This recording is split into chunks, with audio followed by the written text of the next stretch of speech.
We can't really confirm anything about this level, aside from the fact that no one who goes in comes back.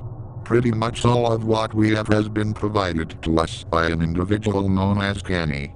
Although I can't verify any of this, given my past experiences with them, I have no reason to doubt it. Overseer stretch. The following is a note from an unknown wanderer. Just so you know, the only reason I am writing this for you is so that you stop sending people through that door, because I do not want to have to go there again. I have enough on my plate with your need to explore every corner of this horrid place. You sent 5 people there. 5. How many people can you afford to just throw into the unknown? Things like this make me wonder why anyone bothers to work for you at all. You should know by now that some things are better left alone.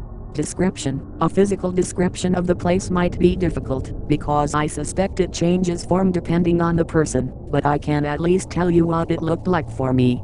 I awoke in the middle of the ocean on a small Karakoa, surrounded by harsh wind and pouring rain. The chaos of water and air that surrounded me was only broken by crashes of thunder and flashes of lightning.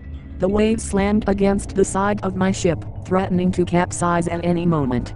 I know for certain that this experience was unique to me, because, although I could barely see anything in the storm, I knew that I'd been in this boat before, but this time I was all alone. It had been a long time since I'd stepped foot on a boat. I had made a point to avoid it, in fact, but you can only run so long before your past catches up to you. Despite my seafaring hiatus, there are some things you never forget. Muscle memory kicked in, and I rushed to the side of the boat, pulling on the lug sail, trying desperately to wrestle control. I put my entire weight into it, hoping that I could bear the storm from grit alone.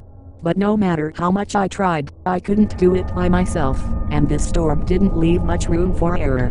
I don't know how long I held on. 30 minutes? 40 minutes? Or was it only 10?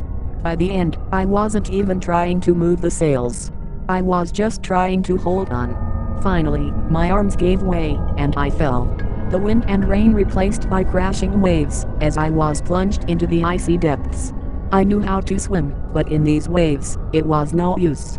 I felt utterly helpless as I thrashed around.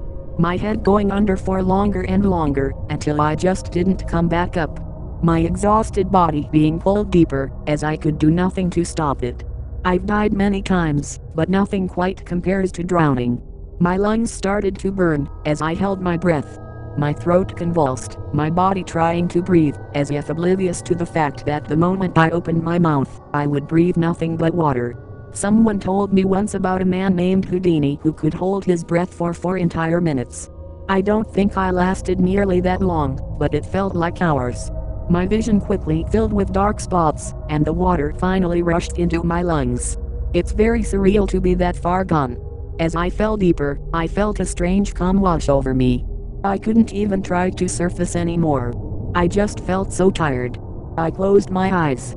I awoke, gasping for air. The ache in my body was gone, but I was still paralyzed with fear. Was this it? Was I doomed to die over and over again forever? And for what reason? I had been slaving away for who knows how long, and this was my reward.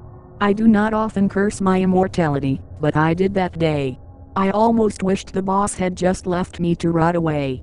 That would certainly have made things easier. I didn't have the strength to wrestle with that sail again, so I just laid there and waited for the wind to pull me away.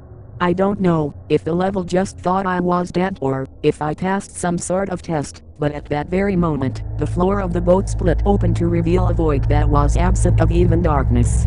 The universe imploded on itself, and I felt my mind being ripped into 1,000 pieces and sloppily put back together. My consciousness was putty in the hands of some greater force that shook me violently and then gently set me down on the soft, damp carpet. I never thought I'd be happy to see that yellow wallpaper again with how many bodies I have to track down there. But I was just glad to be on dry land again. I stared at the ceiling for only a few minutes before a single thought rang through my head. I'm asking for a raise. You can write the rest. I have work to do, but please, don't let anyone else go near that door. Entities. There are no known entities on this level. Colonies and outposts. There are no known colonies or outposts in this level. Entrances and exits. Entrances. Level 944 can be entered through a weathered wooden door that can occasionally be seen in level 18. Exits. Unclear.